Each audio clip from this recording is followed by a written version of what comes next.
उधर बीफ विवाद के बहाने योग गुरु बाबा रामदेव ने गौ हत्या पर पूरी तरह से प्रतिबंध लगाने की मांग की है। आज तक संवाददाता अशोक सिंगल से एक्सक्लूसिव बातचीत में उन्होंने सरकार से गाय को राष्ट्रीय पशु घोषित करने की मांग की।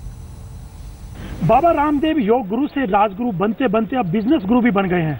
आयुर्वेद से लेकर नूडल्स तक कारोबार का कोई भी ऐसा क्षेत्र नहीं जहां पर बड़े बड़े कारोबारियों को चुनौती न दे रहे हो। इन तमाम मुद्दों पर बात करने के लिए हमारे साथ मौजूद हैं योग गुरु बाबा रामदेव। बाबा जी, योग गुरु, फिर राजगुरु, पॉलिटिक्स, मंत्री बनाया बहुत लोगों को, आप जो है बिजनेस गुरु, कहाँ जाके रुकेंगे आप? मैं वहां जाके रुकूंगा जहां विदेशी कंपनियों की आर्थिक लूट से भारत मुक्त हो जाएगा। भारत आध्यात्मिक दृष्टि और आर्थिक दृष्टि से परम वैभवशाली विश्व गुरु बन जाएगा। ये ध्येय है मेरा। आज भी अपने लिए कुछ नहीं करना, लेकिन देश के लिए सब कुछ करना। जमीन पर सोना, सुबह योग करना, दिन भर कर्म योग करना, और उद्योग भी ऐसा करना जिसमें collective prosperity and charity, world class quality, low price and जो भी प्रॉफिट हो उसको चैरिटेबल काम में लगाना। बीफ मामले में जो घटना हुई, आप भी उसमें कूदे, तमाम पार्टियां कूदी, किस ढंग से देखते हैं उस घटना को? ये बहुत दुर्भाग्यपूर्ण था। देखो, जो है हिंदू हो या मुसलमान हो, दोनों को संयम रखना पड़ेगा। खून हिंदू का बहे या मुसलमान का, हिंदुस्तान लहूलुहान होता है। एक तरफ गाय का खून बहता है और फिर इंसान का खून बहता है। ये दोनों ही खेल बहुत खतरनाक है, ये ठीक नहीं है। लेकिन इसके बीच में एक बात कहना चाहता हूं। पूरे देश में गाय को लेकर के एक बहुत बड़ी बहस चल रही है और करीब 80 से 90% प्रांतों में गो हत्या पर पूर्ण प्रतिबंध है। उत्तर प्रदेश जैसे, जो कि सांप्रदायिक दृष्टि से बड़ा संवेदनशील प्रांत है, वहां पर आदरणीय मुलायम सिंह और जी के नेतृत्व में अखिलेश जी ने गो हत्या पर, चाहे वो बैल हैं, छोटे बछड़े, उन तक की हत्या पर पूर्ण प्रतिबंध है।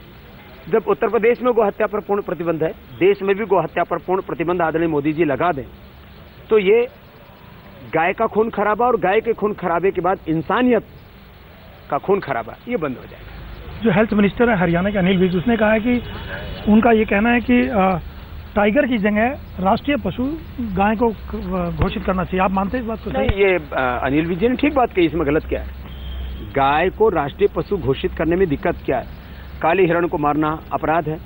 आप यदि टाइगर को मारते हैं, हाथी को मारते हैं, तो आपको आजीवन कारावास हो सकता है, और गाय को मारें तो उसके लिए आपको सब्सिडी दी जाए। ऐसा कैसे हो सकता है? मतलब ये ठीक नहीं है। देखो, मैं कहता हूँ मतलब राष्ट्रीय पशु घोषित करना चाहिए। राष्ट्रीय पशु घोषित करना चाहिए और आदरणीय मोदी जी को गो हत्या पर पूर्ण प्रतिबंध लगाना चाहिए पूरे देश में, जिससे कि इसका स्थायी समाधान हो जाए। नहीं तो एक के बाद कोई ना कोई दूसरी घटना घटेगी और उससे हिंदुस्तान शर्मसार होगा। क्या बीफ खाने वाला भारत में रह सकता है?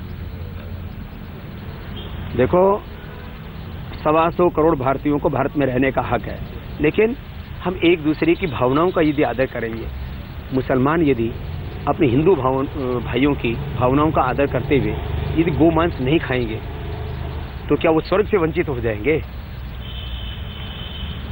बहुसंख्यक हिंदू भाइयों की भावनाओं का सम्मान करते हुए यदि मात्र एक प्राणी का वो मांस नहीं खा रहे, जो बहुत उपकारी है, और पाकिस्तान में तो गाय की सबसे ज़्यादा जो है पालना की जाती है।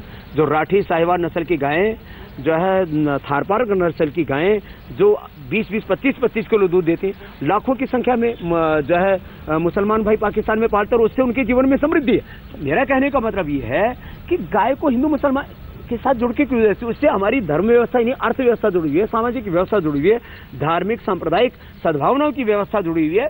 तो ऐसे जो हमारी आस्थाओं के केंद्र हैं, उनके ऊपर हम प्रहार ना करके एक दूसरे का सत्कार करें। लालू जी बीच में कूद गए थे बीफ वाले मामले में कि हिंदू भी खाते हैं, उन्होंने ये आरोप लगाया था, सवाल खड़ा किया था। देखो, मैंने पहले भी कहा, आदरणीय लालू जी ने ऐसा कह करके हिंदुओं का और यदुवंशियों का अपमान किया। यदुवंश ने तो गाय की रक्षा के लिए अपने प्राणों तक की आहुति दी है, और भगवान कृष्ण जो यदुवंश के सिरमौर हैं वो तो गोपालक थे।